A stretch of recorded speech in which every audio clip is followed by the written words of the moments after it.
No niin, arvoisa yleisö, tässä näemme B-29 pommikone pienoismalli.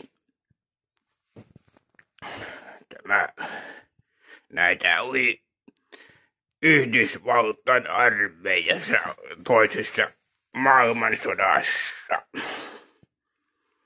Näillä muun muassa etupäässä operoitiin Tyynellämerellä Yhdysvaltain ja Japanin välisessä sodassa, toisessa maailmansodassa.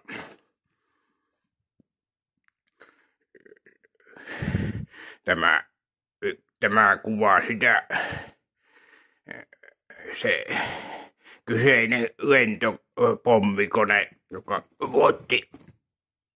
pudotti sen atomipommin Hiroshiman kaupungin ylle vuonna 1945, joka johti Japanin antautumiseen ja toisen maailmansodan päättymiseen.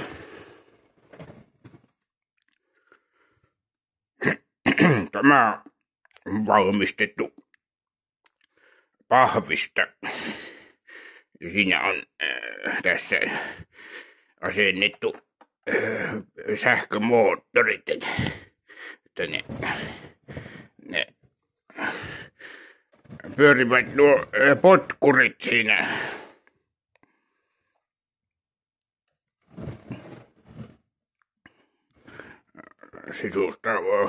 Siinä on miehistöäkin on kuvattu siinä sisältäen.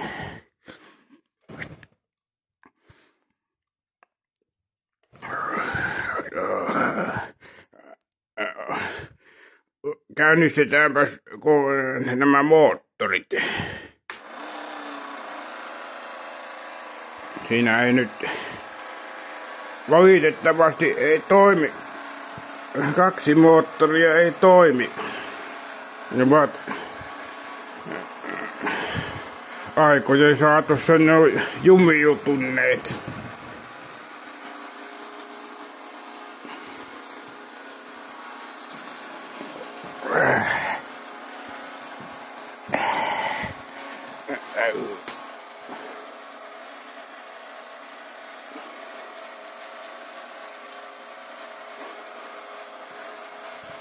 Sähkölaitteeseen tulevat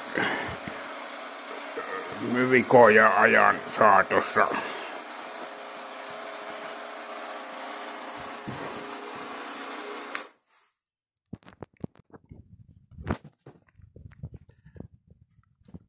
Niin, arvoisat naiset ja herrat, tässä on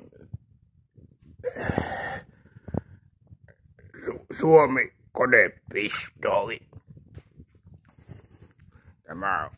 Näitä aseitahan oli toisessa maailmansodassa ja talvisodassa ja jatkosodassa.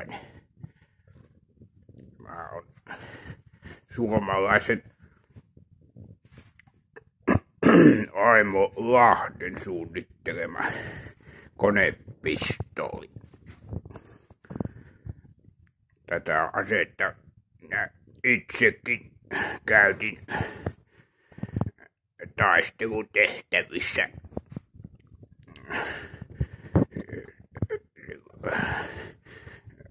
Karjalan kannaksella. Voi sanoa, että on kokemusta luotettava ja tulivoimainen ase. Näistä oli vaan suuri pula, varsinkin talvisodassa. Siinä on rumpulipas. Siinä mahtuu 40 patruunaa. Tuli annos. Nämä olivat luotettavia aseita silloin siihen aikaan.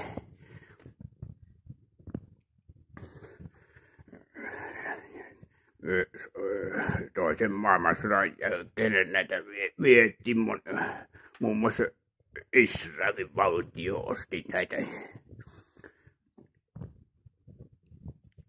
Tämä on valmistettu puusta ja siinä on metallia. Muun muassa tämä putki on metallia. Nahkahihna on sitten.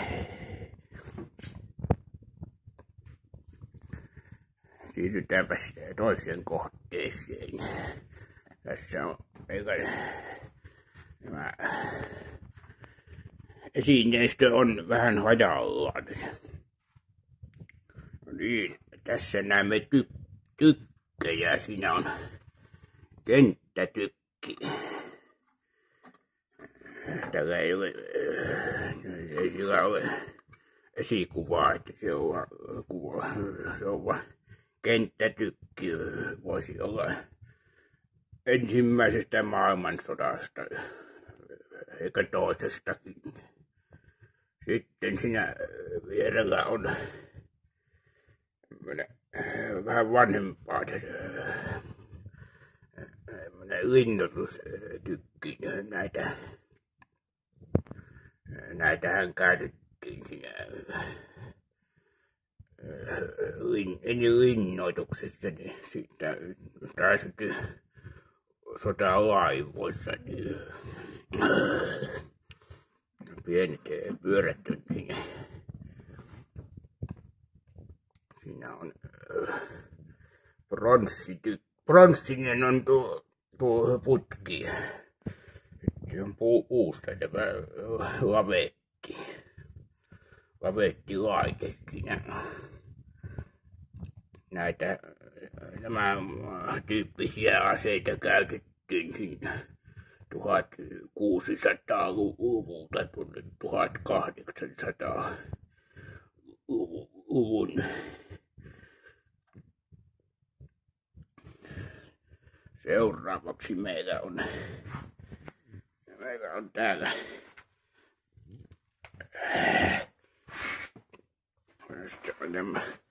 kenttätykki, suusta ladattava.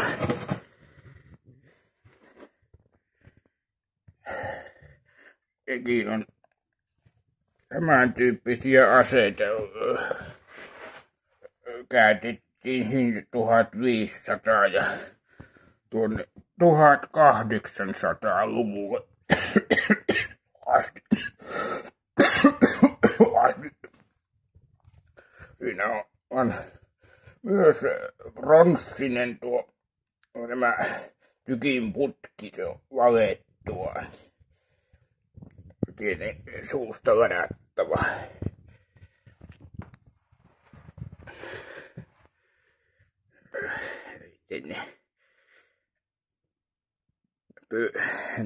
Pyörät ovat valmistetut rautasta tai metallista.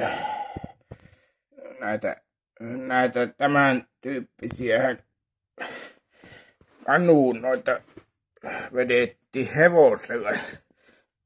Siinä oli kuuluu se etuvaunu siihen. Se kiinnitettiin siihen. Hevoset vetivät sitä sitten siihen aikaan 1800-1700-luvulla. Tiet olivat hyvin huonoja ja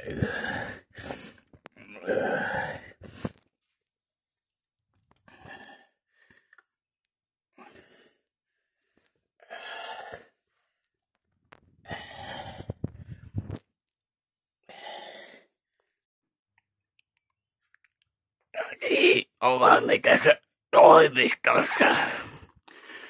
Tässä on nyt esillä on muutamia käsiaseita.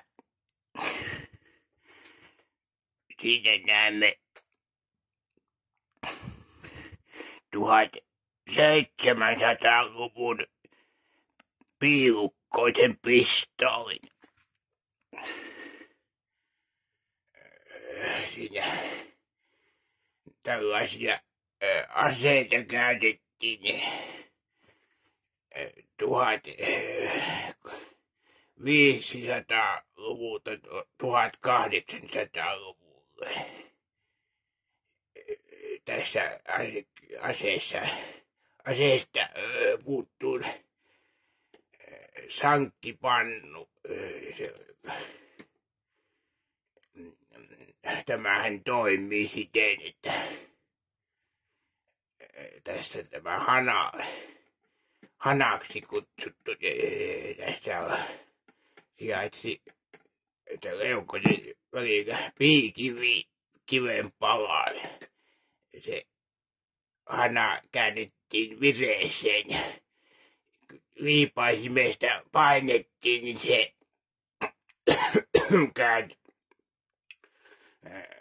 syöksähti tästä eteenpäin ja osuessaan tähän tuirautaan se raapaisi kipinöitä ja samalla tämä avasi sankkipannun kannen, jolloin sankkiruuti syttyi ja se vuorostaan sytytti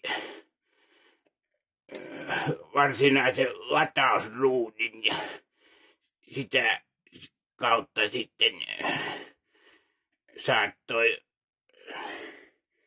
luodin matkaan.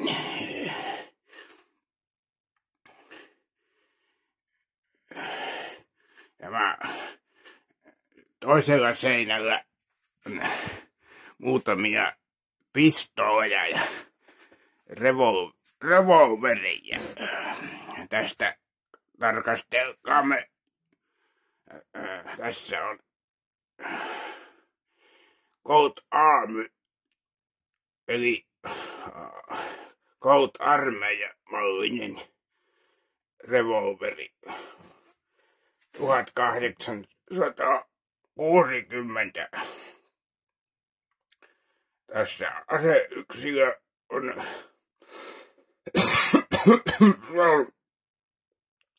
muutettu myöhemmin patruunakäyttöiseksi, kun se on alun perin ollut nallilukkoinen. Siitä on poistettu tästä nämä sijainnot.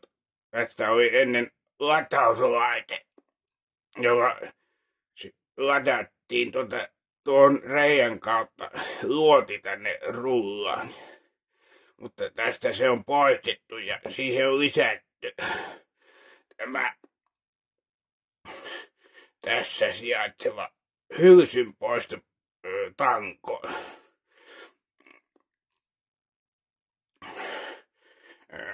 Seuraavana tässä on saksalaisvalmisteinen Mauser automaattinen pistooli. Näitä käytettiin siinä ensimmäisessä maailmansodassa. Esiintyi runsaasti näitä aseita. Siinä on kiinteä lipas. Lipas sijaitsee tässä liipasin kaaren etupuolella.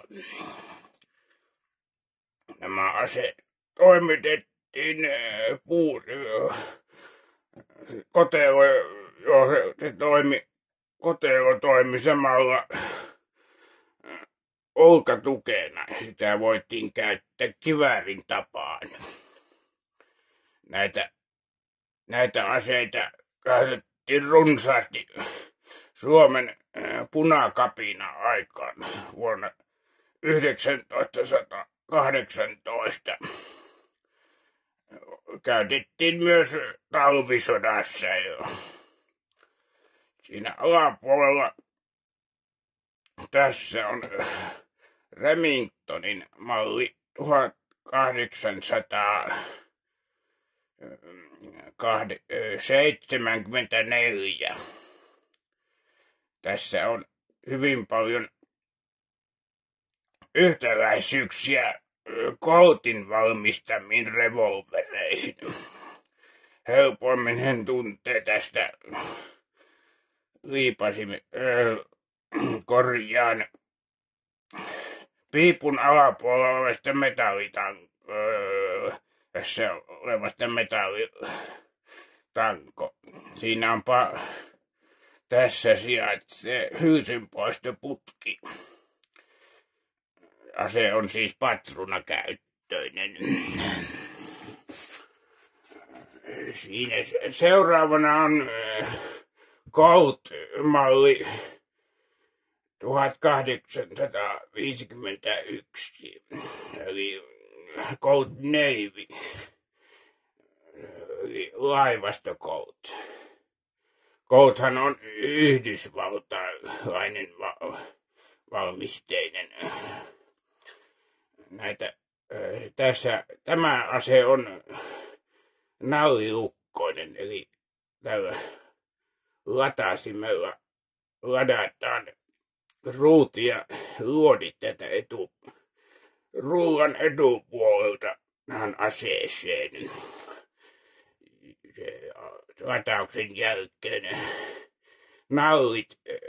sytytysnallit asetetaan tänne aseen toiseen, jotka sytyttävät varsinaisen ruutipanoksen. Siinä alapuolella on Colt Single Action Army. Tämä on kuuluisa revolveri,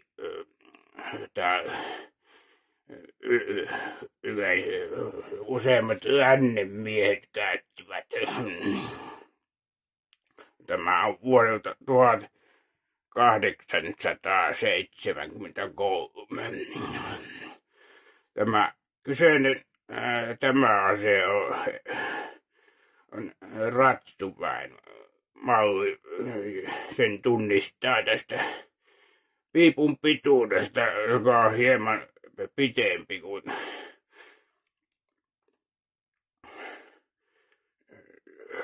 ase oli erittäin luotettava. Sen tähden sitä käytettiin runsaasti USA:n rajaseudulla. Siinä on tämmöinen muovikuulapistoli, mutta se on rikkoutunut. Se ei ole toiminnassa. Seuraavana on, tästä näemme varhaisen revolverin. Merkkiä ja mallia ei ole tiedossa. Nämä tyyliset aseet eivät menestyneet kilpailussa Colt-revolverien kanssa. Ne yleensä poistuivat markkinoilta ja ne eivät ole niin luotettavia. Siinä alapuolella on sitten Coltin varhaisin valmistama Colt Patterson revolveri. Tämä ase oli ensimmäinen, mitä Colt-yhtiö valmisti 1836 vuodesta. Tämä ase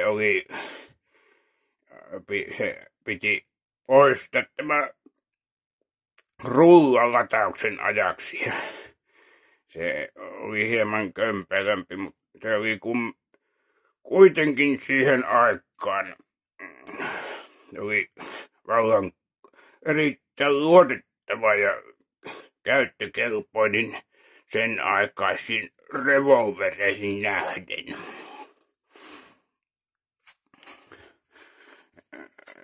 Nämä asemallit ovat valmistettu pahvista ja siinä tämä ei kuulu museon kokoelmiin tämä kitara. Tämä on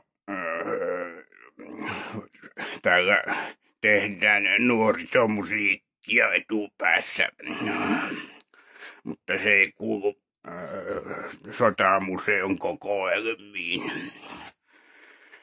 Seuraavaksi nämä esineet ovat hyvin hajallaan, kun museolla ei ole asianmukaisia tiloja. Tässä näemme savesta valmistetun. Tämä voisi olla talvisodasta neuvostoliittolainen T-25.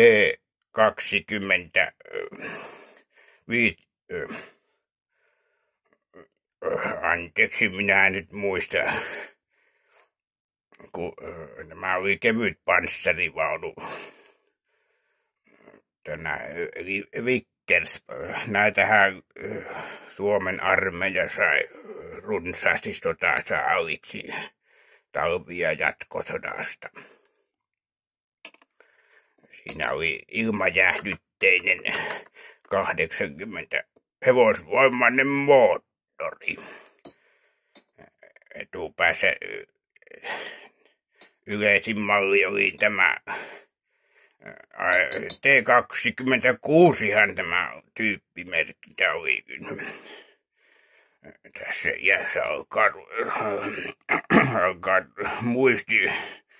Minä itse olin talvisodassa, toimin taistelutehtävissä, myöhemmin jatkosodassa.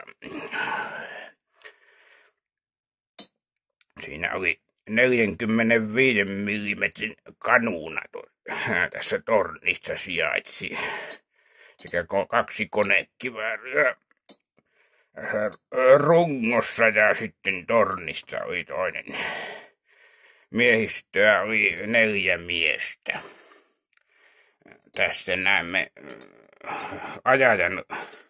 ajajaistuita sijaitsi tässä. Siinä oli luukku. Sitä kautta pystyi operoimaan. Siinä on lumipukuisia miehiä esitetty. Tämä on esittää Neuvostoliittolaista.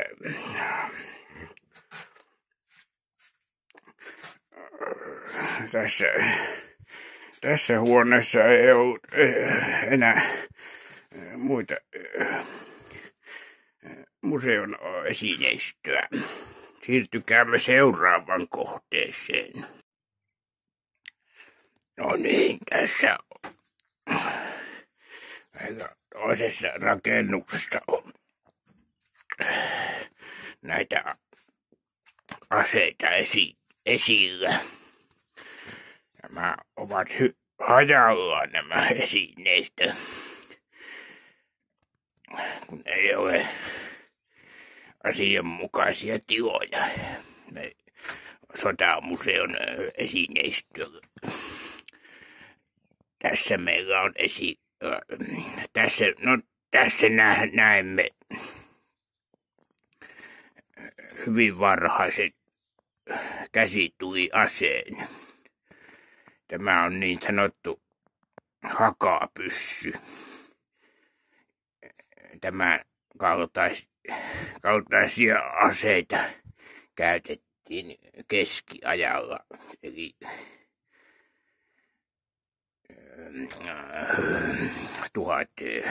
1300-luvulta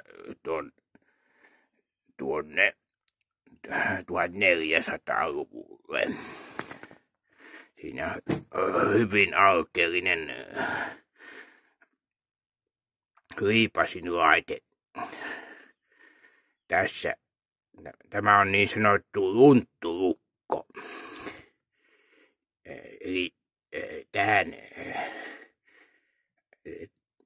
tässä sijaitsee se koukku, johon laitettiin hitaasti palava nuoran pätkä. Se kytemällä paloi ja sitten ampuja laukaisi tämän avulla. Piti, hänen käteensä oli tässä ja hän veti sitä niin, tänne aseisen suuntaan päin, jolloin tämä liikkui tässä suunnassa kohti tässä sijaitsevaa sankkipannua. Tässä on se sankkipannu on tämmöinen, sankkipannun kansi on erikseen aukaistava. Se piti avata aina laukauksen ajaksi. Tämä siis lunttu sytytti sen sankkiruudin ja sitä kautta se sytytti sen varsinaisen ruutipanoksen ja saattoi luodin matkaan. Tässä on, tämä asehan tuettiin, sitä ei tuettu nykyisten kiväärien tapaan olkapäähän, vaan rintalastaa vasten. Tämä, siihen aikaan niin ei ollut kehittynyt. Tämä tähtääminen oli hyvin vaikeaa. Tästä ase on saanut nimensä tästä haasta, joka tämä tuettiin esimerkiksi linnanmuuria vasten. Sen oli tarkoitus olla tukemassa rekyyliä, eli kun ase potkaisee, niin se pysyy tukevasti paikallaan. Tämä edustaa sitä, kun edistyksellisempää tekniikkaa. Tämä ase on mahdollista jonkinlaisen tähtäyksen. Nämä olivat hyvin epäluotettavia aseita. Ruutikin oli siihen aikaan jauhemaista ja se oli hyvin hankalaa ladata.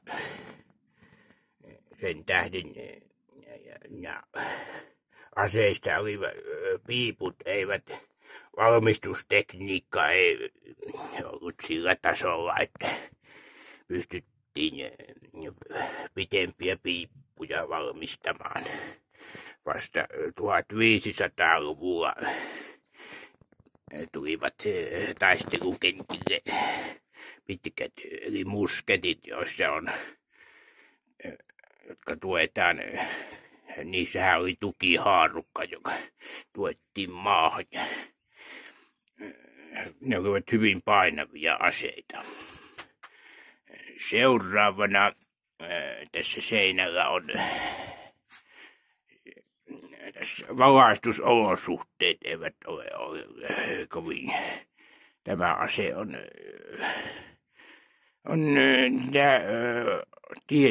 tyyppiä ei ole tiedossa, mutta se oletettavasti on joku neuvostovalmisteinen AK-tyyppinen, eli puoliautomaattinen ase.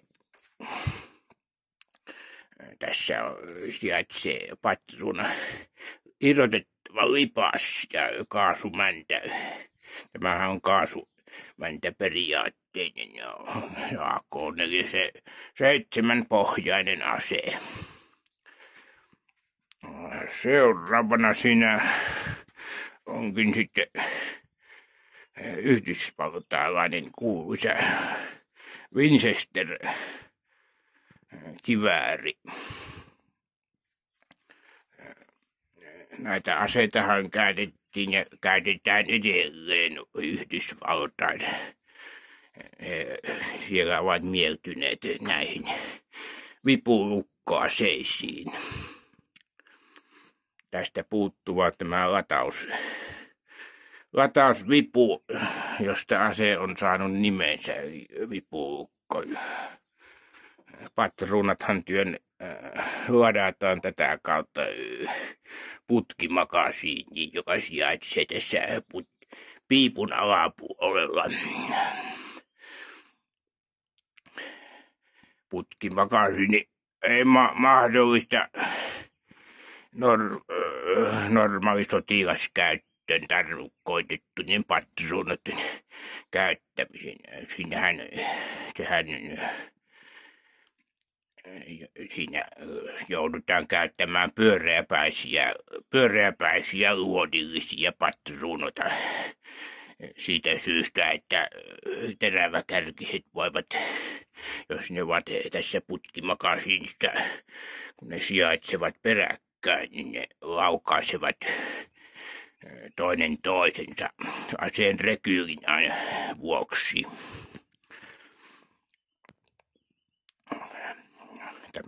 Tämä on valmistettu. Nämä kyseiset aseet ovat puusta valmistettuja. Tässä huoneessa ei muuta sinistöä ole. Siirtykäämme seuraavaan kohteeseen.